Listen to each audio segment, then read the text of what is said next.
the boys. Yeah, go defense, go. Defense! Defense! Defense! Defense! Defense! Defense! Defense! Defense! Yeah, g'day Titans fans. Welcome back to the... I don't want to be like that. Just keep on going, man. Just keep on going. All right. Breathe in. Yeah, g'day everyone. Welcome back to the Gold Coast Titans Frontline Podcast. My name is Dane from Clarkey's Rugby League column. I am joined every week, regrettably, by Blaze from BKRsport. I'm only joking, mate. How are you going? Mate, ready to rock and roll, son. Big win coming up this week, mate. Rugby League season. We've had Teamless Tuesday. We've had some surprises. We've had a big weekend in regards to Vegas. It's been such a good time to be alive, besides obviously incidents that we won't talk about today. But overall, it is just absolutely pumping. We got a home game. We got dogs barking. We got everyone going off. And, the dogs just chirping about a home game at Seabury Super Stadium against the Dragons, mate. That's what I'm telling you about. Mate, my dog is going off right now, just like we will be in the front line when we flog the Dragons. And for everyone listening, we've been chatting for about 5 to 10 minutes before we start recording. We are pumped up. We're so pumped up. I know we've been saying for a while, with All-Stars and trials, footy's back, but the footy's back. It's not up for debate. The footy is bloody damn back. Let's get it, baby. We don't have a massive show for you today by nature of we don't have a game to review, but what we will do is go through our team list, give some analysis now and then some surprises we thought. We will preview our game against the Dragons. Typically, we would talk Queensland Cup. Of course, we can't do that as well. Instead, we'll go through some questions from our viewers. So, with that in mind, before we get underway, could I please ask if you're listening on Spotify or Apple, drop a 5-star rating, do all the good stuff if you're on YouTube, but also like, comment, subscribe. All that stuff helps us grow and in turn helps us build this community of proud Titans fans that come together every week for the best damn podcast on the planet. I just want to throw this out there as well. I think we should, speak about the potential next year, maybe. What about if the Titans went to Vegas? Would you go, mate, after the weekend that we just had? I'd be very tempted. It would definitely depend on work commitments. But I will say, if we're going to talk Vegas, I'm glad. I think this has so much potential. I was a little bit against it at first, but just after seeing that, I was really hyped for the footy to return. More hyped than when I received this 2024 Titans membership cap I am wearing on my head right now. But yeah, man, it looked awesome on telly. It would have been awesome at the venue. It looked awesome over social media. So yeah, it's something I would definitely be excited for if our Titans go over next year. That's for damn sure. And if not next year, hopefully at least once during the 5 years they're over there. What did you make of the Vegas launch? Yeah, well, we were obviously talking with saying, because obviously for people back at home, we know guys like Guru, we know these guys who went over, and had such a phenomenal time, and for us, we're sitting back here thinking, gee whiz, I want to be there. That's where we want to be. It was such a phenomenal event that was put on, and I know that, Steve Mitchell was over there. I'm pretty certain that we had a couple of our owners going over there and having a good time, and it's like, well, can we get there? Can we get the Gold Coast Titans over there? So, no, I think the product was fantastic. I think the quality of games were great. Obviously, little incidents, we ignore those. But at the end of the day, I just think that this is a product that really does have a lot of room to deliver. It was the first time out. We had 41,000 people in attendance across the other side of the world in a place we haven't really taken any rugby league before besides 1987 for Origin and a random preseason game or World Club Challenge or whatever. So I think that there's absolutely room there. Whether that's us next year or not, I'm pretty certain the Warriors and Panthers have been spoken about. There is in rumblings that we are in the up for grabs as well. So I hope so. I'll be there for sure, and hopefully we can bring our drums across and light up Allegiant Stadium over there, son. I wonder do the NFL have drummers and stuff like we do over here? I know in basketball they haven't, but it's not during the game that they'll utilise them. Baseball, no, because obviously that impacts the gameplay. Zach actually impacts gameplay for sure, and rugby league too. NFL, do they really? I don't think so. Not so much. But in the same sense, maybe a Las Vegas Raiders would actually. Out of all teams, maybe a Raiders or a Giants or someone like that. But overall, not so much. Man, I know they also have tailgate parties in the NFL, which looks pretty cool. Loved Vegas. Every sport, there you go. No, I love Vegas. I thought it was awesome. A really cool way to launch the season, and hopefully it just continues to grow. It's something really exciting that we can be a part of in the future, hopefully. For sure. Let's move to our team list now. Our fullbacks, Keanu Kenny. Our wingers are AKP and Philip Sami. Our centres are Brian Kelly and AJ Brimson. We'll stop there before you hurt yourself. That's our backline. We won't go through their backline because we don't care. But in all honesty, I think we've got a real edge there, man. There's no surprises in that for me. That's exactly how I thought we'd be 1-5 with the Jaden Campbell injury. I look at our backline and compare it with their back five, and I'd say we have the speed on them in every single position. The only one that's close, of course, is Tyrell Sloan to Keanu Kinney, but definitely an opportunity if we get space to really use that speed and take advantage of it. Any surprises for you in our back five there, and do you think we've got a distinct advantage there as well? Absolutely. I think that if I was to look at the best point of the Dragons team, it probably would be that 1 through 5 in regards to, a bit of Sloan, who is 50-50, can be good, can be not so good. Zach Lomax, the exact same. Think he's being wasted out there on the wing, but getting close to the sideline. Sully and Bird are completely up and down, and Mikali Ravalawa can be unbelievable. Can be the best winger in the game, and then can also be the worst winger in the game. If I was to say the Dragons had a best point of their team, it would be their 1 through 5. But then you go back to Keanu Kinney, who he's going to get his best opportunity right now. If Keanu wants to be this guy in this team, and I know Keanu well, as you guys know, but if he's going to be this guy, he has to dominate this game. This is the Dragons, a team that is predicted to be in the bottom 2 this year by the bookies and bottom 4 by pretty much everybody, right? Keanu has to really be solid back there. He has to really mature as a player, and I believe that he can. I think we all believe that he can, but we need to see him do it because JC's back around the corner, whether that be Bulldogs, whether that be Dolphins, whether that be Cowboys. JC is coming back, so Keanu needs to absolutely explode in this game against a weaker team, because last year he played teams like the Rabbits, he played teams like the Panthers, the Warriors and whatnot, so this is a prime opportunity for Keanu. The wingers, I absolutely think, are going to crush it. Phil Sammy alongside AJ Brimson there on that side, and then Brian Kelly with Loffy. The Brian Kelly-Loffy partnership last year, we saw how incredible that was. BK was... A lot of people complained about him holding the ball too much, but Loffy still scored 20 tries. Now, you can thank Foran for a couple of those, but at the end of the day, Loffy's not scoring 20 tries on debut year in his rookie season without BK, who is an Indigenous All-Stars representative, who is a great player, BK. So, and the first player that Desi re-signed. So, I'm looking forward to that AJ Brimson-Philip Savvy connection. They're best mates off the field. They've grown up together. These guys know what they're doing, and I'm really looking forward to this 1 through 5 battle, but I would definitely give us the edge, even in their best section. I would give us the edge as well. They're definitely in the 1 to 5. The only concerns I guess I'll raise is Moses Sully. I think he's definitely capable of breaking a tackle or two. I think he will break a couple against most sides this year. And also his offload. We did struggle a little bit containing the offload against the Eels. So I think he's a dangerous player we'll have to look out for in their back five. Has a knock on him, though, is what I would say. Him, Ravalawa, and...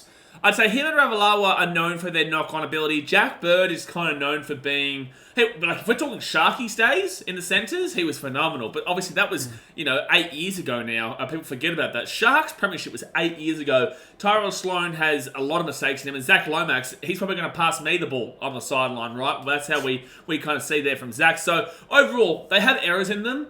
I don't look at our team, our 1 through 5, and see this guy for errors. We haven't seen enough out of Bremo yet. Sammy obviously didn't have the greatest of preseason games against the Eels, but I do not think that he goes into this game with that same kind of energy of trying to wrap around the shoulders tackle, you know what I'm saying? And I just don't look at our team in regards to that 1 through 5 as errors, but I do for the Dragons. So, yeah, really confident there. I think the key for players like Moses Sully and Ravalawa, who are so powerful, is getting up on them early, not letting them get that space and that run-up where they can break tackles. So defense will be important, but that's a big focus of Des in the preseason. So not too much concerns there, if I'm being absolutely honest. We move to the halves. It's Kieran Foran and Tanner Boyd for us. Up against Kyle Flanagan and Ben Hunt for them. Why this is interesting for me, Blaze, is it's kind of like a swap in Kyle Flanagan and Tanner Boyd, the unexperienced halves. And then you swap 5'8" the half back the other way with Kieran Foran and Ben Hunt there. I give us the edge there. I just don't know what to expect from Kyle Flanagan. Like, really, if his dad didn't sign him at the Dragons this year, and if Talatau Amone wasn't deregistered by the NRL, I don't think we'd see him in the Dragons lineup. Mm-hmm. Whereas has shown us, like, he was in Dally M form in 2022. A lot of people had him winning it, and he couldn't get the Dragons in the finals, right? So we've seen that even Ben Hunt on his best day cannot get the Dragons over the line in a lot of big games that really matter. Whereas Kieran Foran and Tanner Boyd, we know what they provide for us. Are they the greatest halves pairing in the NRL? Probably not. They probably are better, right? And I think as Titans fans, we acknowledge that. But they play the game plan to perfection, where Tanner steers the ship and has a great kicking game, and Kieran plays that left side of the field really, really well and sweeps across to the right as required. Both defend well. So I give us the edge in the halves again. Would you agree with that? Yeah, for sure. I think that I wouldn't go as... I would just like to clarify. I wouldn't say that Kyle Flanagan or Tanner Boyd are inexperienced. I wouldn't say that. But I would say that they've got question marks on them, which is the similarity there for mine. And then I can see, obviously, the Foran and Ben Hunt are both experienced. So I'd say it's the question marks versus the experience. I'd definitely give us the edge here. Again, like you said, Kyle Flanagan, he probably would not be in this team if it wasn't for... a significant amount of things happening at the Dragons. They did get rid of Jaden Sullivan, which I thought was quite interesting to the Tigers. Jaden Sullivan will be playing from next week in round 2 because the Tigers have to bye this round. But sorry guys, we're back. I just had like a choking fit. I nearly died. I don't know what just happened there, but we're back. So we're rocking and rolling. Now, please don't dive ahead of this week because I want to watch some footy. Waited long enough. But, Flanagan I don't believe would be anywhere near this side. But then again, Shane Flanagan, his dad is the coach, right? So... maybe this might be a little bit early, but you saw Kevin Walters really kind of force Billy Walters into the side regardless of complaints. Might be the same here with Kyle Flanagan. He came from the Sharkies to the Roosters to the Dogs to the Dragons. Has never really kind of implemented himself. But overall, I do think that Tanner Boyd has more talent than Kyle Flanagan. I think that Kieran Foran and Tanner Boyd work well together. We don't know how Ben Hunt and Kyle Flanagan are going to work together. We know how Fozzer and Tanner are going to work together. Tanner doesn't miss in games that count, and I genuinely believe that our halves battle wins that again. I think that if you're looking at pure quality off of name over career, I still say Kieran Foran has that over Ben Hunt, though. I do. I'd say that over his career, Kieran Foran still has had a more successful career than Ben Hunt. He's won a premiership. He's won stuff with New Zealand. I know Ben Hunt's kind of been a late bloomer to Australia, but overall, I still lean with Kieran Foran there, and I think he's doing just as much of a job. And in that game, in the Pacific Nations Cup game between Kieran Foran and Ben Hunt was locked down. Fozzer won 30-0. So I genuinely believe that our halves are going to win this battle, absolutely, which I don't say much. I think even if you're a staunch Dragons fan, at minimum you'd have to say it's even. What's interesting for Foran and Ben Hunt is they both play hooker at rep level. Kieran more so in recent years, or really just last year actually. But yeah, you're right. I think what hurts the Kieran Foran versus Ben Hunt comparison is that Hunt can play Origin, whereas Foz can't, and people hold Origin in such a high esteem compared to internationals. Let's go to the front rows, man. And for me, this is a bloodbath. Yeah, my face. Moeki Fotuaika, Chris Randall, and Tino Fa'asuamaleaui, who remains as our captain, up against Frank Molo, Jacob Liddell, and Blake Laurie. I think Blake Laurie can have strong games. I know he played strong against us in round 2 last year at the Dragons' home. He's someone who said he wants to push for a Blues jersey this year. Realistically, I think he's a little bit off that. I don't hold him in that high of esteem, but I do acknowledge he's a really hard worker there in the middle for him. Jacob Liddell, I thought he was injured, so him being named at 9 is interesting, but I do see they're carrying a hooker on the bench, so whether he plays or not remains to be seen. And back on our side of the fence plays, the only surprise to me is Chris Randall starting there. Do you think it's a case where Desi wants Chris to defend really hard for that first 20, and then we're going to see Sam Verrills injected early?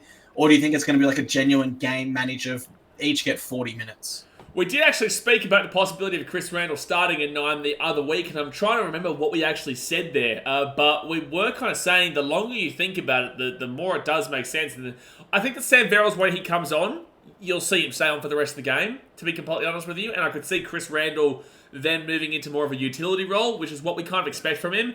I do think that Chris Randall, again, can play front row, can play back row, can play lock, but Tina doesn't get really tired. Mo, and he's got Jimmy on the bench there, Jimmy Jolliffe. You've got Isaac Lee, who could be playing as a prop role. And I will say this as well, and I know we're going to get to our locks in a second, but I would not 100% guarantee this lineup is necessarily true. I think I'd be more inclined to believe the backline because that's what we expected.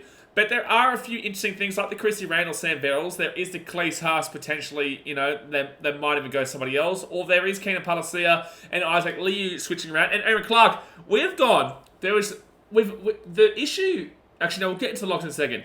But I will say, I don't mind Chris Randall and Sam Verrills interchanging, but I do think that, Chrissy probably plays the first couple of minutes. Sam Verrills comes on, one of our most important players. If we lose the battle in the middle, I give up. I'm moving to Tajikistan. I'm moving to Brazil. I'm moving to the Bronx. I don't care where I'm going. I'm getting out of the Gold Coast. If we lose this middle battle to Jacob Liddell, Blake Laurie, and Francis Molo, we're two international players in Tina Fa'asuamaleaui and Mike Fotuaika. One for Tonga, one for Australia, both for Queensland. So there's no way we should be losing that middle battle. And then off the bench, you've got an Irish international in Jimmy Jolliffe, and there's just so much size there.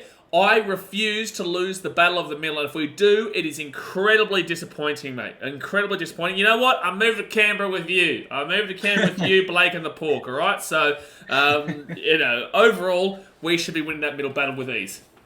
Yeah, I can't see a world where we lose this middle battle. Even if Moeki and Tino have off games, they're still better head and shoulders than Molo and Laurie.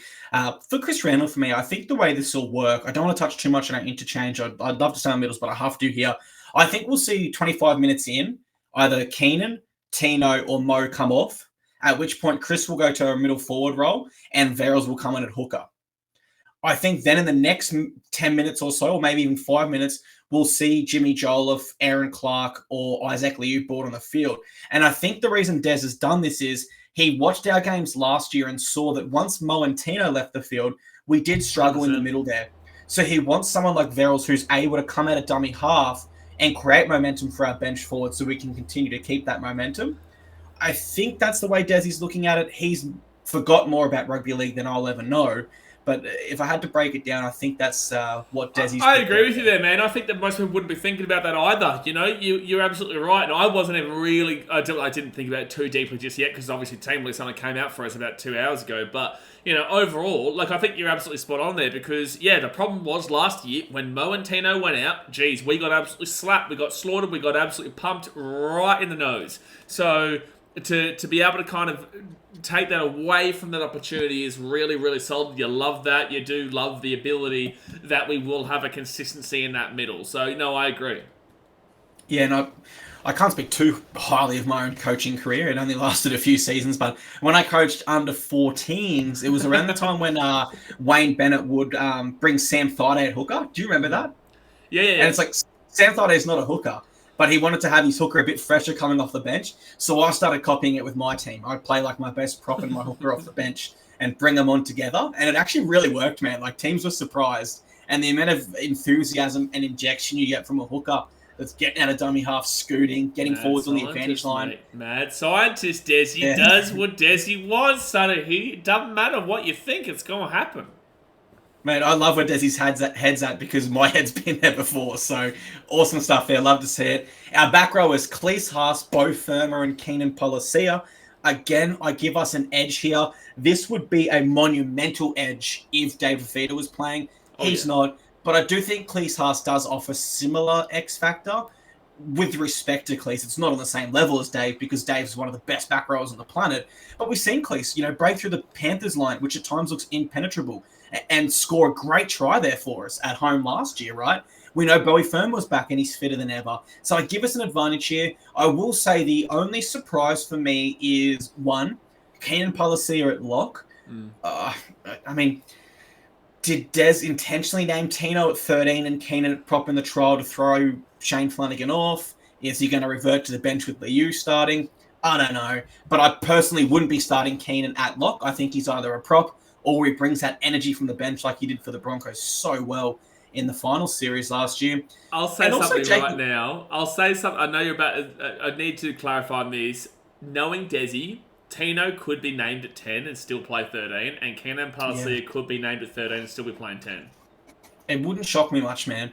Desi's done this before, even like grand finals with Manly, and the Bulldogs actually. So it would. You're over for the Bulldogs, bro. Oh my god, I don't know how I just thought of this, but I did. The Rabbitohs were on the field ready, and Des Has was like, "Nah, do not leave the sheds, boys." Yeah. So they just delayed the whole game by 10 minutes, and they got fined like $500,000 for it, and they still lost. But mate, we love it. That's just Desi's crazy tactics, and I love it. The man I wanted to say is a little bit unlucky. I thought Jacob Arley, because we did see him start at back row in that second trial. So that gave me a bit of an inkling that potentially he's there above Cleese at the moment. But Cleese gets the head start there. I love our back row. I think we win again. You agree with that? The reason why I tell people all the time, relax, and it comes a little bit of flack from this actually, because I told people to relax after the Eels game, is that the trials are there to give you a showing of what you will potentially see at points throughout games in a season. Cleese was, for mine, I did believe that Cleese was always in front of Jacob simply because that's how I've been seeing them actually train for starters, but also because Cleese does have an unbelievable amount of potential. We all know, Payne Haas, we all know how much both these boys put into this game, and I'm telling you right now that Cleese has a bucket load of ability that will shine through, and I think that with Jacob Arlick, we did kind of see him, I believe in Jacob. I think that Jacob is a great back row and whatnot, but I do think that Cleese right now is actually more progress. I think that if you're seeing Cleese versus Jacob in regards to Papua New Guinea, obviously Cleese is not Papua New Guinea, but I would say that Cleese might be ahead of the order there as well, and Jacob would be actually off the bench there. I just haven't seen enough from Jacob just yet, and we have seen from Cleese that he does have that little X-Factor talent. Does need to have a much bigger year this year, though. Jacob Arlick is obviously knocking on the door. It's not like he's completely out of the equation. But it's just, I do believe in our back row there. I think that, if David Fafita and Bowie Firma are back rows, they annihilate Eisenhuth and Jaden Sewer. I would say that Jaden Sewer had a great game against the Tigers in the preseason trial. But hello, it was a pre-season trial against the Tigers, a team who won 2 wooden spoons in a row and is potentially looking likely. I've tipped him to win 3 wooden spoons in a row. So, how are we all saying the Dragons, this amazing team, now based off of a one pre-season trial, in my personal opinion? I just don't get it. So, for mine, I think the back row slaughters. I think Jack de Belin and Keenan Palacio is an interesting one because Jack de Belin really does excite me a lot. He is very solid. He's probably the most underrated player in their team. We're not going to get into why he probably doesn't get the credit and the captaincy of this team, despite the fact that Ben Hunt doesn't even want to be there. But Jack de Belin, he probably does deserve captaincy, but there's just a few issues surrounding that. So, for mine, the 13 is a bit of a wash there, but like I said to you just then, I would not be surprised if Tino was playing 13, Keenan Palacio is playing 10. Yeah, and that's the thing. I should point out, we are reviewing this team list on Tuesday around 7 p.m. New South Wales time, 6 p.m. Queensland time. So if you do start to hear changes later in the week when this releases, there's unfortunately nothing we can do there. I'll say another thing here. Isaac Liu has been injured in the preseason. For everyone who doesn't know, Isaac Liu has been injured. I would not be surprised if Bulldogs game we see Liu in the 13, and I would not be surprised if Liu still plays 13 in this game and starts in the 13. I think that Des is giving him plenty of time. People may hate it, but I'm telling you, Isaac Liu still may start in this game. And he is a very important veteran to our side. As we've seen with so many of the sides that have risen up in the last few years, you still need experienced forwards there. Without experienced forwards, the wheels fall off, right? I know an example of a team I want to give, but I'm not because they're arch rivals, so I'm going to leave that one. Let's go to our interchange. It's Sammy Verrills, Isaac Liu, Aaron Clark, and Jimmy Jolliffe. For me, man, again, we have a huge advantage here. Sammy Verrills is a premiership winner, starting at 9, above Jake Friend that year. Connor Mulheisen is, I think he played 4 games last year. Michael Molo is not that strong of a middle forward, and Viliami Fafita's on debut.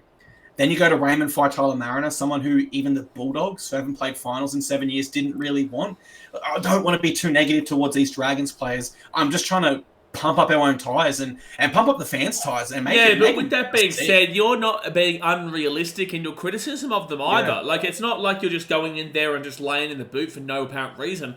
You look at this team list on paper for the Dragons, and I have no idea where the excitement is coming from this team this year. There is no excitement overall. If you're going to go somewhere, it would be their backline, and I still think that 99% of teams besides the Tigers, that's why it's 99%, do outbeat them. And you look at the doggies. The Dogs, they have Carraz, they have Stephen Crichton, they have Josh Adokar, they have Blake Wilson, who are still a better 2 through 5 than what the Dragons have, and that is their bread and butter in my personal opinion. And you're only as good as your halves. Well, they have issues here, and so do the Dogs, so that's kind of where it evens out. But I just don't see the excitement there. For us, I see such an unbelievable amount of excitement in so many positions on this team, and in the interchange.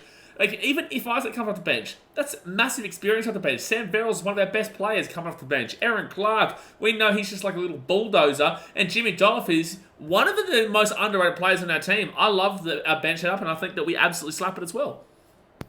Really confident that our bench, particularly with Sammy Verrills, can come on in the middle there and keep that ascendancy. I expect us to gain over this Dragons pack, which we seem to be stronger in every aspect. Our reserves, so players that could still be switched into the lineup, is Joe Stimson, Jojo Fafita, Jacob Arlick, Tom Weaver, and Josiah Pahulu. I think just to break that down, it seems to be all of our backup players that would come in if there was a late-minute injury. So don't expect any of those players to come in. Before we preview this game, on behalf of the Gold Coast Titans Frontline Podcast, we both and our community want to congratulate Isaac Liu on his 250th NRL game this round, AJ Brimson on his 100th NRL game, and Brian Kelly on his 100th Titans NRL game. Really proud of you boys and really keen to give you a big reception as you run out onto that field. With that being said, let's jump into our specific preview. We're versing the Dragons at Seabus Super Stadium Saturday night. Is it 6:45 p.m. Queensland time? It is 6:35 p.m. 6:35 p.m. Queensland time. I'll share my thoughts first because I've just come from another podcast where I've done just that. I have us winning 13 plus here. I'm really confident that we start this season great and we come up with a really sharp edge under Des Hasler. And I know if you're a Dragons fan, you can make that same argument and say, well, we've got a fresh coach. We've got Shane Flanagan as well. But I do believe, as we've just broken down there, our roster is stronger in every single area. And I do think if there's a coach that is going to have a side prepared for round one, ready to rip in when they have a bye the following round, it's Des Hasler. And you just can't change my mind there. We know what the mad scientist can bring. Isaac Liu. This is a guy that we have seen a growing amount of, I don't want to use the word disrespect or disdain, but people don't trust him as much. Fans don't trust him as much as they did when he was at the Roosters and when we first signed him. But from what you tell me, and you're around the club much more than I am living locally, he has an enormous amount of respect from not only the players, not only the coaches, the staff, and every single person that's involved in the Gold Coast Titans as an organisation. I do see the players lifting for Isaac on his 250th. I really do, if I'm absolutely honest. I know sometimes milestones can be a distraction for teams, but I think someone like Isaac, who's been there, done that, that all the boys respect because of his internationals and premierships, I think will really turn up for him, man. Dragons have lost their last 4 in a row on the Gold Coast also. Of course, the last time we met them on the Gold Coast, we scored after Lomax missed a conversion, and it was Toby Sexton's last ever touch in a Titans jersey. So that was a cool moment for Titans fans there. We didn't know it would be his last touch at the time, but we look back with fond memories and appreciate that for Toby and us as fans. My tip in this one as well, man, I'm going to say Alofiana Khan-Pereira scores. I know he scored a lot last year with Dave Fafita playing on that left edge, but whether it's Bo or Cleese, I think they both have enough X factor where Foz is going to be able to find him some nice space there. And I also think he's got a huge speed advantage should we put an early kick through. He scored 20 in his last 23 tries. He scored in the All-Stars also. Super confident, man. I think we've got a big edge in the backs with a lot of speed. I think we can motor through them in the middle. I think our halves and our spine are more than experienced enough to manage this game from there. I can't see how the Dragons win. I hope they're not my famous last words. I cannot come up with one single reason why the Dragons beat us. Not one. And I'm not saying that to be unnecessarily evil to the Dragons and their fans. I can't see how they win, man. We are going to win this game. I think we win really well. And then we're on to the bye. Another 2 points. Big prep for round 3, baby. Footy's back. Blaze, hit me with your analysis, please. I'm predicting us to win by 38 points to 6. That's my prediction. I will tell you right now, I genuinely believe it. I am incredibly confident in this game. I will be incredibly down, dejected, and brokenhearted, realistically, if we lost this game, because I'm that confident that we beat them in every single department. We beat them in the fullback is probably the only kind of one that you have questions because Keanu's so young, to Tyrell, who is a little bit more experienced. Okay, Tyrell Sloan is so hit and miss, bro. Whereas Kinney has only played against top 8 sides basically and performed much better than Sloan would.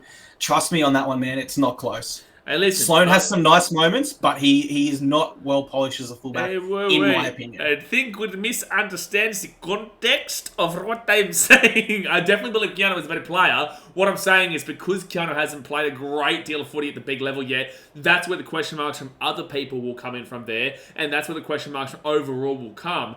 But at the end of the day, you can make an argument for both of those, but I would obviously lean with Keanu. I'm not even going to get into the comparison of our 2 through 5 with theirs. You can maybe have a word to me about the 6 and the 7, but the forwards for mine, there is not a single forward on their team that I'm taking over a single forward on our team. There's no way that I take anyone from that Dragons forwards base and put them over the guys that we have there. Are we setting ourselves up for complete disappointment? Potentially, man. I don't believe it's going to happen, though. But the only thing is that as a Titans fan, you get really, and this is what really hurts as a Titans fan, as a community, is that every single year we're told the same thing, because I was on a tipping stream just before this as well, on BKRsport, is that every single year we build ourselves up with unrealistic expectations. Every single year we get told this new fresh start, this new fresh energy, this new fresh vibe, let's keep going, let's rock on, this is where we're actually going to start. And it never happens. This year we have a genuine belief and genuine reason to kind of say fresh start, fresh energy. We've never had a guy of Desi Hasler's caliber before. We've never had that. We've got such a quality team that was not far off beating big teams last year. We beat the Broncos at Suncorp, who made the grand final. We gave it a good crack against the Panthers at home. We beat, I would arguably say that we beat the Warriors based off of the circumstances, but we did lose, obviously, by a couple of points there. But overall, down by a man for 60 minutes, and we're down 18-6 with like 30 minutes to go, and we still came back to be 18-18 with 5 minutes to go. We beat the Storm earlier on in the season. Guess what? That's a top 4 team. So overall, it's not like this team under Justin was completely far off it. It was just that they couldn't get that second half together. So now that you're seeing Sammy Verrills come off, Chris Randall on, Tino and Mo come off, Verrills on kind of deal, you've got experience on the bench as well. And also, I saw a post the other day. Apparently, the Titans are the second least for cap space. As in, we've got a bucket load of cap space. We've spent the second least. I think it was below, just above. I can't remember. It was we were like 7.4 spent or something ridiculous, which is like 2.6, left, right? So overall, the Titans are in a really, really good position where we can absolutely explode, and we still have plenty of cap space. So I'm taking this 13 plus. I genuinely believe we whoop this Dragons team. And I'm telling you, going into the bye, the Bulldogs could be coming off a loss against the Eels, and we could hurt them even more in round 3. So yeah, I'm taking us 38-6. So with the NRL salary cap, it currently sits at $9.118 million, right? And by the first Monday in August, you need to have your top 30 filled out. So we don't want to get too far ahead of ourselves, but that means we could be making a nice mid-season signing, man. A really nice one. Like maybe Manly start going not so good, and Desi gets a former player over to say, hey, come play for me again here at the Titans. So please have Josh Schuster. Please have Josh Schuster. He's available right now. They're not utilising him. Love you, Josh. I know you, Josh, but no, please not Josh Schuster, please. And I know Desi's really close with him. And I'm just, he's super close with Josh. He's super close, but I actually don't know who I'd want. I don't know who I'd want in the NRL anyhow, realistically. I love our lineup not as Cherry it is. Evans, that's for sure. No, Cherry Evans. I can tell you who we don't want. But, we really don't need anyone, if I'm absolutely honest. The only one would be if Ben Hunt says, I want out of the Dragons, and we're fringe around the top 8. And Des says, look, Tanner, love you, but you're going to go to 14 for the rest of this year and learn from Ben Hunt for a season or 2, and then you're our 7 for the next 10 years. That would literally be the only real signing that I'd look forward to. I could see them looking at maybe, if Palestine doesn't work out, I could still see them looking in regards to 13 still. Like a Liu replacement long term? Because Liu, this is his last year in his contract, unless they're planning to go up with him again. This is the last year in his contract. I don't believe that Aaron Clark has got that hype around in regards to 13. Happy with him in the team, but as a 13 specifically starting, I'm not too sure that Desi believes in that a great deal. And I could definitely see Kenan Palacea, but I believe he's more of a front rower than a lock anyway. So unless you're planning to put Tino into that 13, there is every possible opportunity in the world, unless you're thinking Jacob Arlett could be the future of that 13, because he played 13 at Burleigh. It's a hard one, and then we've still got guys knocking on the door like Pahulu and Joey Simpson's not far off either. So I would not be surprised if Desi goes to the market for a 13, and it comes down to Tan. I believe in my boy Tan. I love my boy Tan, but he needs to prove it this year. And we're just being realistic here on this podcast. So 7 and 13 are up for grabs at this current moment. Prove us wrong. Yeah, that's a fair call, and I think Titans fans, we should really appreciate how much talent and depth we have at the moment. because you could go through a lot of NRL sides and go, yep, that needs to change, that's not good enough, that has no depth. Whereas we're pretty happy with where we're at, so that's really special. I'd argue top 4. So final tip, we're both going Titans 13 plus, and we're very, very confident in a win. If you are here on YouTube, drop a comment right now. Let us know your predictions for the game and how much you think we will win by. At this point of the show, we would either review our Queensland Cup players and how they went in the Host Plus Cup for Tweed or the Jets.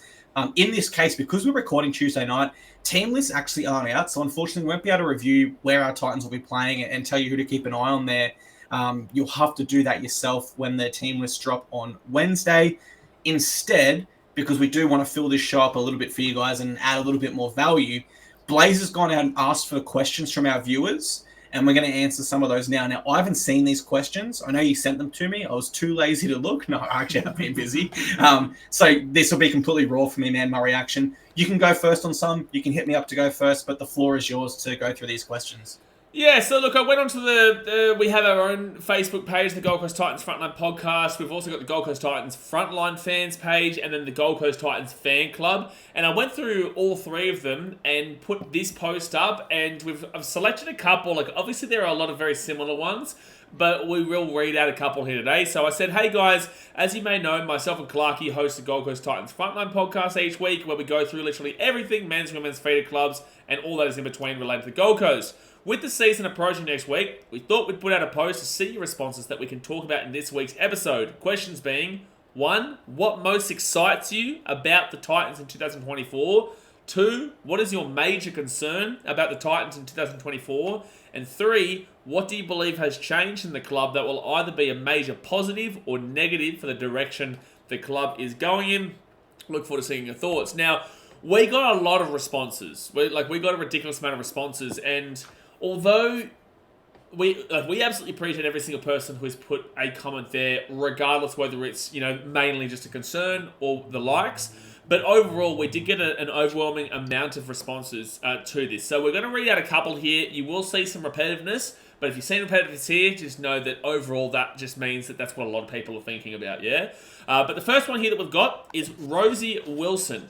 And Rosie says, most excited to see our girls go one further and bring home the gold. Concern about the halves in the men's. And the biggest change is cultural shift after axing Holbrook and saying no more excuses. Excited to see if we reap the benefits through this season. Now, the reason why I picked this one out here, Dane, is because I think the biggest change in the cultural shift is the one that I'm focusing on the most, there, to be fair. What are your thoughts about that one?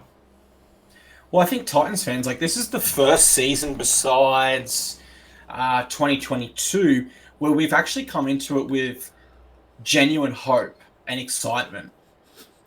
There's so many years where we've gone into the comp and I've just joked with friends and said, if we make the top 8, I'll be happy, but I'm not getting my hopes up. And I was right not to get my hopes up, unfortunately.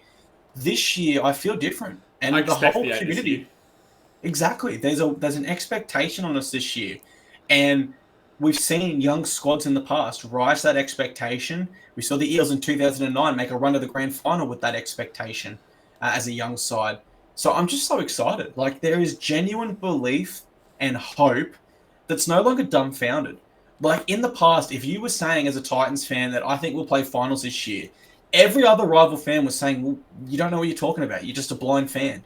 Now, if you say the Titans are going to make top 8, there's probably more reasons why we should than why we shouldn't. So for the first time ever, man, I'm absolutely stone cold, genuinely confident that we are a final side. And that's what's different this year to pretty much any other year as a Titans fan that I can remember in recent seasons. But I do love those takes there by Rosie. Yeah, for sure. And this kind of leads us into the next one here, but I'm still going to kind of respond to that one from Rosie. But this next one comes from Damien Hooper, and specifically in regards to the concerns, he's put a laughing emoji and everything. Says, we have failed repeatedly over and over again. If we can't put 80 minutes together and stop being the whipping boys of the comp this year, well, I say we hand in our license. And I guess that kind of correlates a lot with the fact of biggest change and cultural shift there from Rosie Wilson to Damien Hooper, in the sense that we have done everything we can to try and adjust what we have been in the past to what we are now with Desi Hasler. You know, Steve Mitchell and Dennis Watt making that absolutely cutthroat decision to get rid of Justin Holbrook under the circumstances and bring in Desi was nothing short of insane. But with that being said, it does show that we want success and we want it now, and we want to adjust that cultural shift to really bring in the success with these young blokes that we do have, and they're going to start year on, year out. They're going to start to progress into a stage where they're not young anymore, and they're in their middle part of their kind of career, and we do have a team that is genuinely there for a premiership at that point, right? So I understand the concern there, but I think that comes with the answer to Rosie Wilson's that, you know, the biggest change is the cultural shift, and, you know, overall, I think that we'll get more into the halves in a little bit here, but would you agree with me that concern is kind of answered via the biggest change in cultural shift from Rosie? 100%. What was the name of the person who left that comment again? Damien Hooper. Damien. Look, if you're listening, Damo, appreciate you being here, brother, but I've got to tell you, listen to these names here. Garth Brennan, Luke Brook, John Cartwright, Neil Henry, Craig Hodges, Justin Holbrook, Jim Lenahan, Terry Madison. What does Des Hasler have in different to every coach I just mentioned? He's an NRL coach, and he's won premierships. But let's just stop. Let's just say he's an NRL coach. This is a 3-pronged attack on you, Damo. He's an NRL coach. None of those other coaches were genuine NRL coaches when they joined us. You know, they were great reserve grade coaches, great assistant coaches, or great Super League coaches. There's the first prong. Second, he's a premiership winning coach. That's rare. That's hard to do. There has been less than 10% of all coaches in Australian rugby league professional history that have won premierships. We've got one. Number 3, Des Hasler has more games coached than every single other Titans coach in history has. Do you know what I'm saying here? There is just so much to be positive about, Damo. And I hear your concerns, man. I hear your concerns, because if I am wrong here, and Blaze is wrong, and a lot of our community are wrong in the belief that we're feeling, then the question does need to be asked, where do we go now? Where to from here? But what we don't want to do, Damo, is start thinking of that and being negative before we get down that road. That's what I said last week, isn't it? That's exactly what I said last week. Bro. Exactly right. Yes, we've had such a tough run as Titans fans, and we all feel that pain, and we all are almost scared to be confident in our side. But that's why this is the leap of faith we all need to take together as a community. We all need to take this leap of faith with our community. We all need to get down to Seabus and away games as much as we possibly can and turn up for this club, because the owners of this club, the executives of this club are turning up, man. The owners bought this club from the NRL when no one else wanted it. They turned up.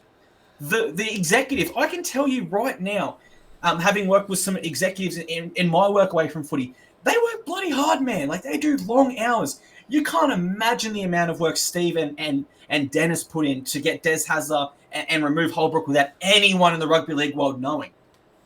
Yeah. Everyone else is working hard. Us fans, we got to work hard too. We got to work hard for what we love, and that's our team. And I understand your concerns, Damo, but we can't go down that path of the past. We've got to draw a line in the sand. We've got to take that leap of faith collectively as Titans fans, and this is our year, man. It's as simple as that. We've all got to get behind that, and we all have a responsibility, in my opinion. Yeah, I agree with that 100%. And, I always say this, the players have their responsibilities on the field. The organisation has their responsibilities off the field. Our owners have their own responsibilities, our coaching staff, but the fans have their own responsibility as well. We as fans have our own responsibility that is aligned with everybody else, and we need to do our job.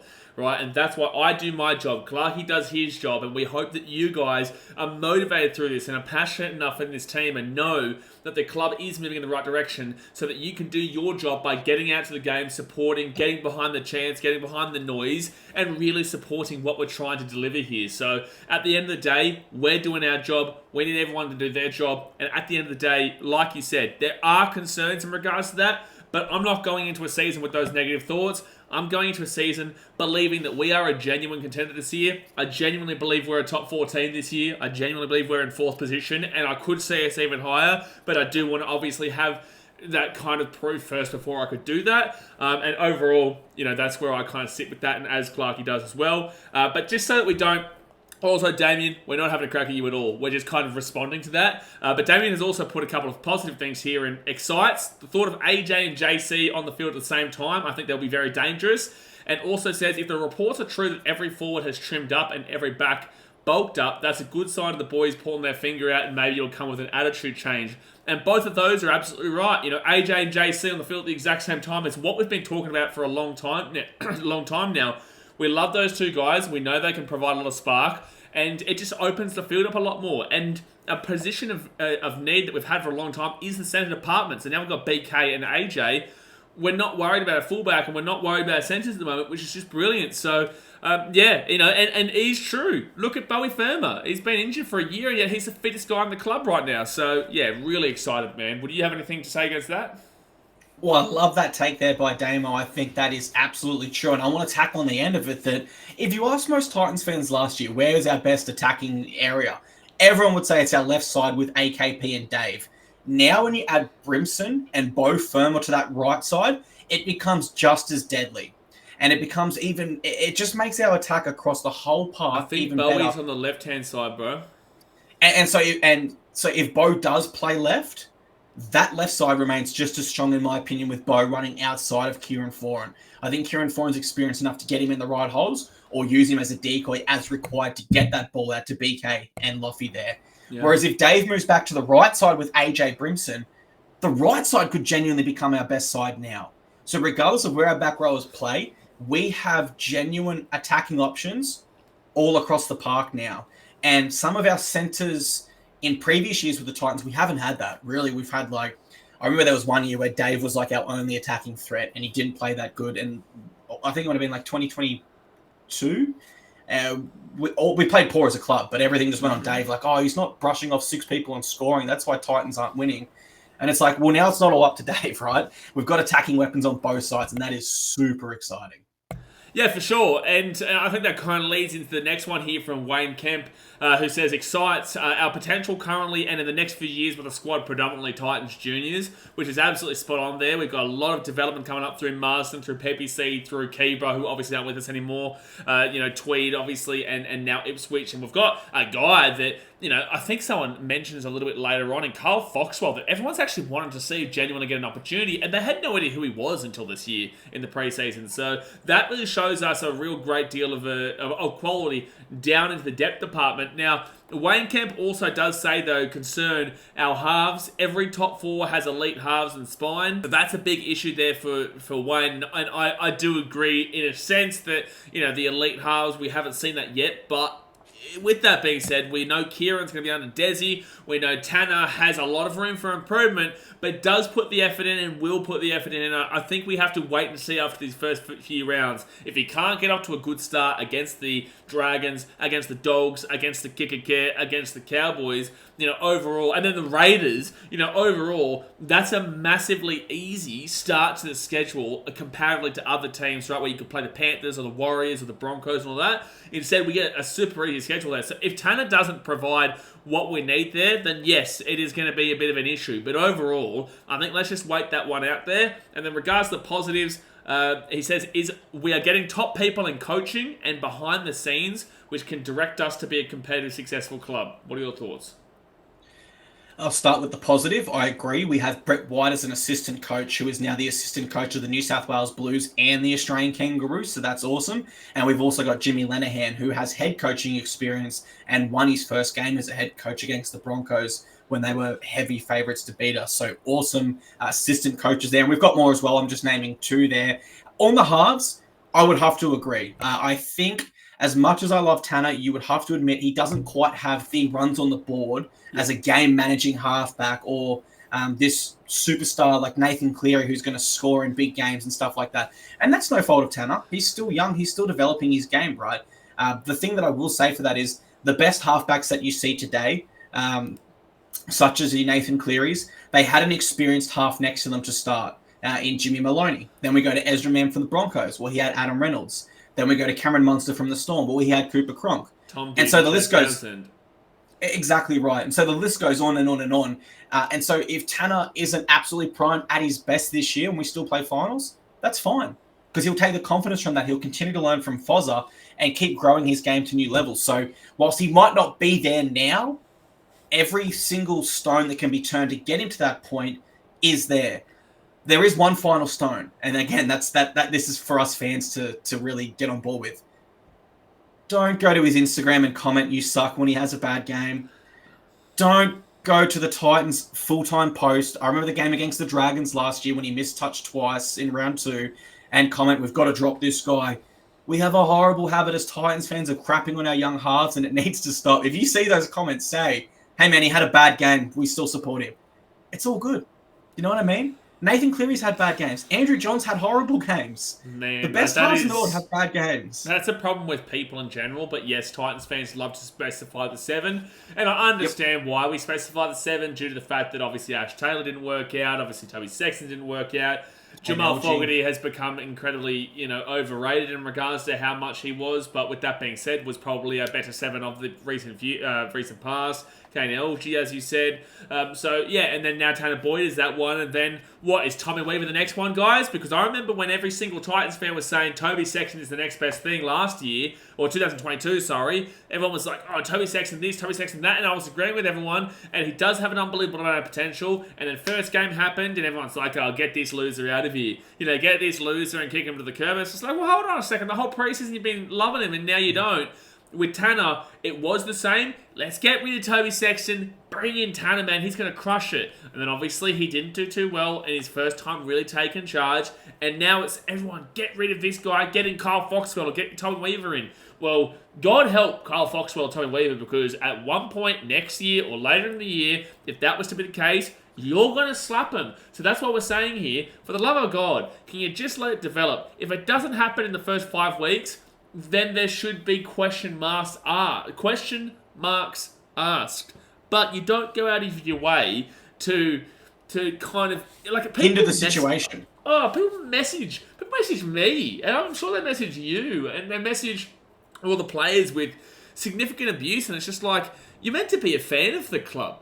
I got blamed all half of last year for losing. I don't even know how I got blamed for losing half of last year, but I caught messages and stuff like that saying, oh, you're the reason Titans lose, from Titans fans. Not most, that's like 1 to 2% kind of deal. Yeah. But overall, it's just, so many people just can't handle their emotions, or they're gambling, and that's the biggest issue. The gambling is the biggest issue. So, yeah, I agree with you, man.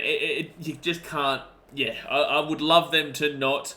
I would love for them to wait until at least round 5 before going off about our halfback. And so the club is doing everything they can to put Tanner in a position to succeed by placing him next to an experienced half, giving him opportunities to grow and learn, giving him now an elite coach in Des Hazard. So I think as Titans fans, the least we can do is get behind him and support him and just do our part. And if you don't want to do your part, then don't go down that completely other path and, needlessly message him or comment negatives. We don't need it as a community, guys. It doesn't help anyone. So that's what I'd add to that. But they were really great points there by Wayne. Absolutely. All right, we're going to cover more here, guys. We have quite a few, but because we're obviously going in depth into these answers, we can't get through all of them. But Ha Trap Card has said... hoping we get to play our full-strength team with no injuries. I think that one's a pretty simple yes. We definitely agree with that one. I'm hoping some things have changed to better the Titans. That's all we can hope for. If we get demolished again, I don't think it's coach. I think it's CEO, which is Steve Mitchell, and that will need to be looked at. Here for the Titans, 100% win or lose. Just hoping for improvements this year. Let's go. Now, I want to jump in here just before Clarkey goes here and say... I don't understand how it's Steve Mitchell's fault. Well, I don't understand why Steve Mitchell would be the one to get the blame in this situation. We've obviously designed the Gold Coast Titans off the field very well in the recent years. We've got the netball club, we've got the women's, we've got the PDRL, we've got this men's team that does have some quality talent.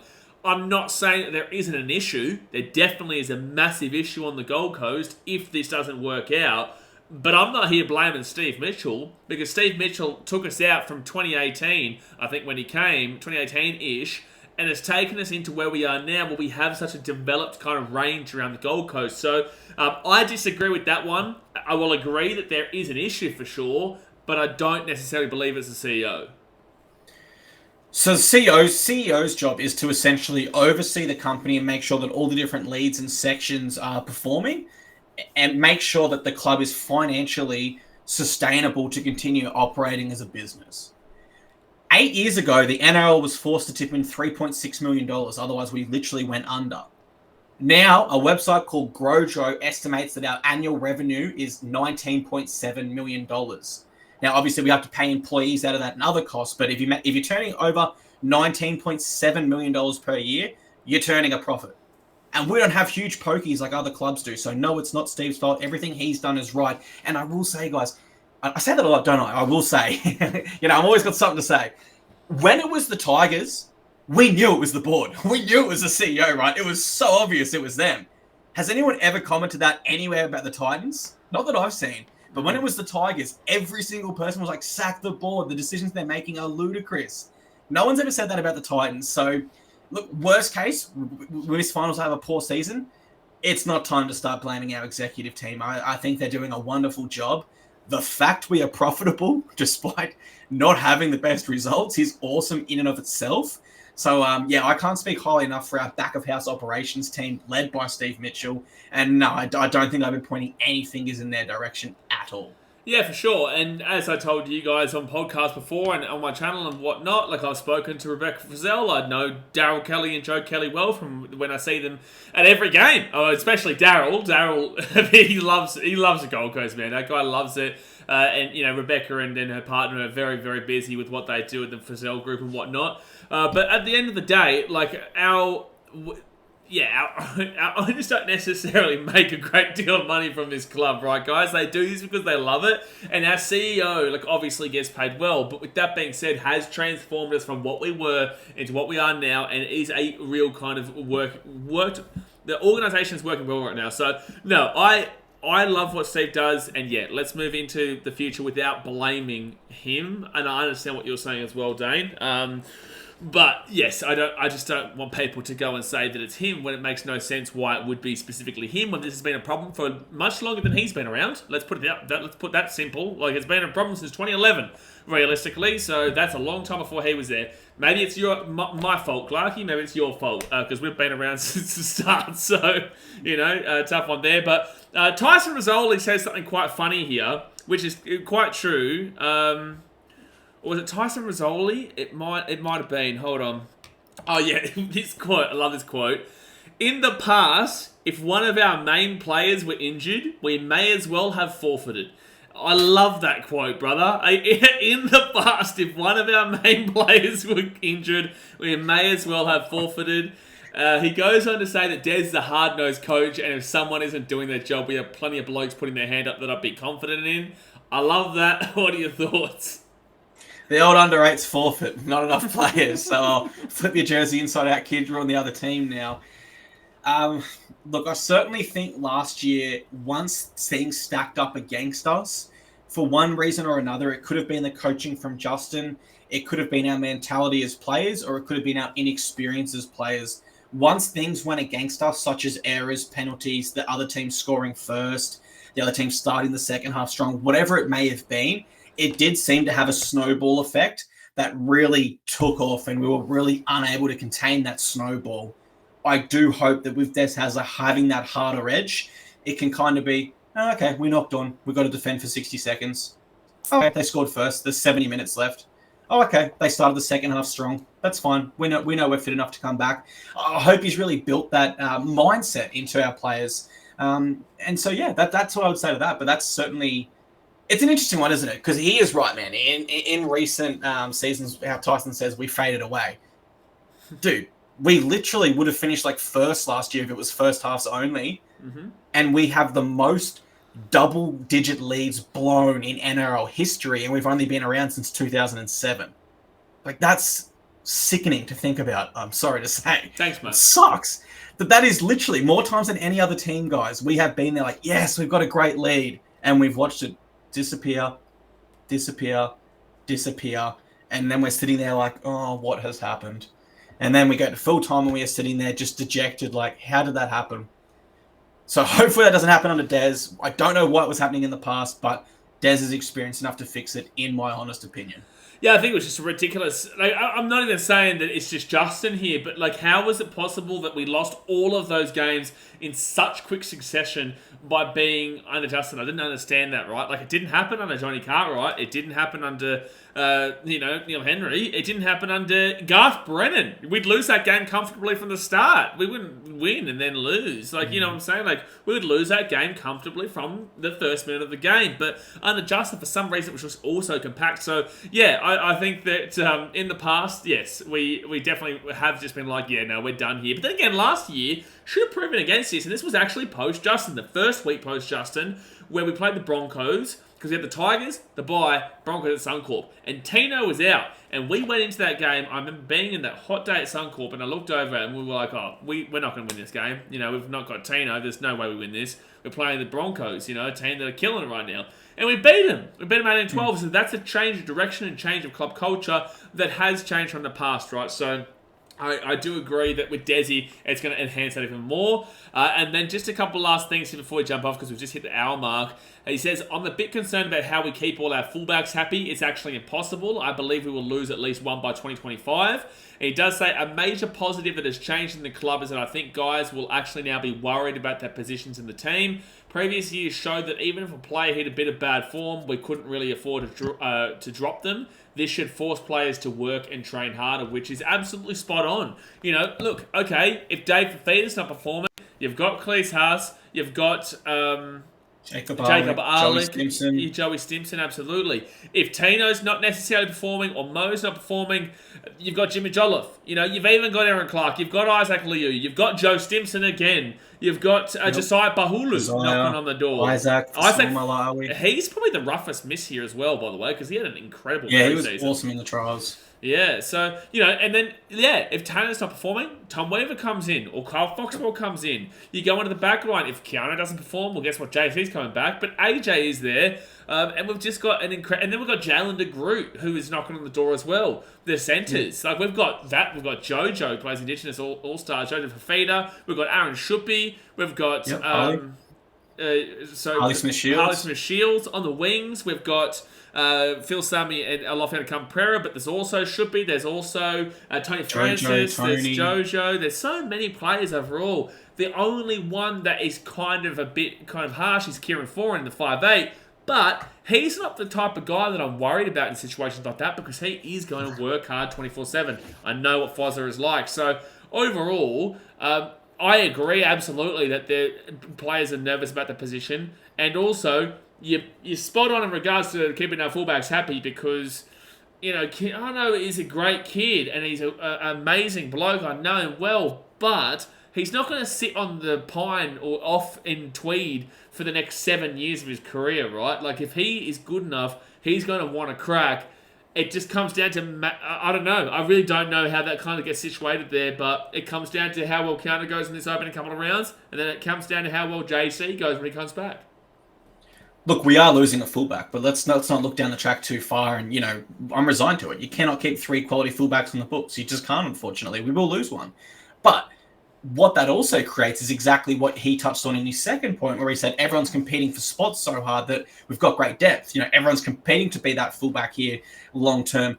What also makes our depth so good to me is the amount of players we have that are dual positioned. I won't name their 2 positions, but I'll just read for you. Players that have played or capable of playing multiple positions in our top 30 is Shop, Brimson, Kelly, Kinney, Jojo Fafita, Campbell, Harley Smith-Shields. You could say Tommy Weaver, Tony Francis, Philip Sami, Tanner Boyd, if you want to include hooker, Chris Randall, Aaron Clark, Jacob Arlick, Isaac Fa'asumalawi, Tino, Isaac Liu. You'd have to add Keenan Palacia there, players that could play proper lock. Joey Stimson, Cleese Haas could play lock. Like, there's so many players in our team, man, that can play multiple positions, 2 or more. That's what adds to our depth as well, in my opinion. Because if, like, I'll use a centre, for example. Let's say Brian Kelly gets injured or suspended. The question isn't just, is it Harley Smith-Shields or is it Aaron Shop? It could also be, is it Jojo Fafita? Is it Keanu Kinney trialled on the wing with Philip Sami moving back to the centres? Like, we've got so many questions and options in depth, and that's what really excites me, as well as what was touched on regarding the 3 fullbacks. We've got 3 players that know they're good enough for the NRL week to week, but they have to prove it and earn their spot on this side. And I think that really will make our players all go to new levels throughout this year. Really excited for that. The flow-on effect is I'm really excited for Queensland Cup as well this year, because I think Tweed will be really, really strong with all these players desperate to impress Des and work their way into this NRL squad. So super exciting times ahead for the 2024 season. Absolutely, and I will say as well, like Tweed looking the best, but Ipswich do have a good couple of players there, like Josiah Bahulu and whatnot as well, Kyle Foxwell. Yep. So definitely don't be surprised with them improving. But we'll end here with this last one from Joshua Stevens that says, looking forward to Des post-match press conferences. Seriously though, looking forward to putting other teams to the sword if our defence is improved from last season. And the reason why I've pointed this one out is because, yes, obviously Des post-match press conferences are going to be super funny. But I will say that and this is what you're going to hear from me this weekend at the game, if we're up by 12, I'm going to yell out to the boys and say, I want blood, man. Like, I want to slap teams. I want to get to a point where, because we've been, I'll speak on behalf of myself here, and I don't want people to think that this is like me saying it's all about me, but, you know, when I'm at games, I've been humiliated so many times with this club. I've been absolutely humiliated, and it's been really a massive ego kind of hitter. It's really kind of got you and really makes you sad and down, and you just get absolutely obliterated by the opposition fan. So I want us to have that kind of ability where we go and slap the Dragons, and you get that real kind of positive feeling like we've won this game from a good start. Like going into the second half, well, no, I shouldn't say that, but going into the final 20 minutes, you're confident you're going to win that game, so that you can just enjoy that last 20 and not feel nervous, not feel like, you know, this other team has got it over you already, and not have the opposition fans just slapping you 24/7. Yeah. So for me, I agree with this from Joshua Stevens. I want to be up by 12 and say, you know what, or 18, and say, don't put the Q in the rack. I want to pump this team by 50. I want to get 50 this year. I want this to be a goal of ours this year. Our highest score has been 44, and we've hit it like 4 or 5 times. Well, let's hit the 50 bomb this year, baby. Let's get that 50 bomb. I don't care who it's against, whether it be the Dragons, Tigers, Bulldogs. I don't care. Just get that 50 bomb, set it as a goal as a club, and absolutely humiliate a team that we get that positive vibe from. Because don't worry, every other team's done it to us in the past. And if we don't kick on in the second half and it does become an issue of our season, this is my promise to any potential club executive or owner who might be listening right now. I will personally go to Bunnings and express Career U some heavy-duty door hinges made of the strongest steel available, and I want Des taking it out on that door. If you want to give me a backstage pass, I'll come in with Des. I used to be a white belt in Taekwondo back in the day when I was 11. I don't want to brag on the podcast. I'll have a shot at that door with Des. I dead set will. So that's what we want to see. That's what we need to see, if we're absolutely honest. But that was really, really fun going through the thoughts and opinions of the Titans community and giving our reaction to them. And I hope you guys enjoyed our reaction also. 100%. Yeah, I think that one wraps us up there for today, guys. Obviously, yeah, you know, it's good to get you guys' opinion as well, because, again, this is about the community overall. And like I just said, you know, I said many times last year, like, just give us that moment. Like, and I know that a lot of you can understand and appreciate what I'm saying here, although you might not necessarily have been at the away game like the Dogs away, which was brutal, or you might not have necessarily been at Dolphins away, even though you probably should have been because it's only an hour away from Gold Coast. You might not have been at Newcastle, but, you know, I literally remember sitting there going, can you please give us this moment? Can you please just give us this one moment? And it's quite emotional to think about, but at the end of the day, that's what I'm looking for this year. I want to have that moment. And footy fans know, Titans fans know what we mean by that moment. Every club's had their moment, it feels like, but us, and I want that to be this year.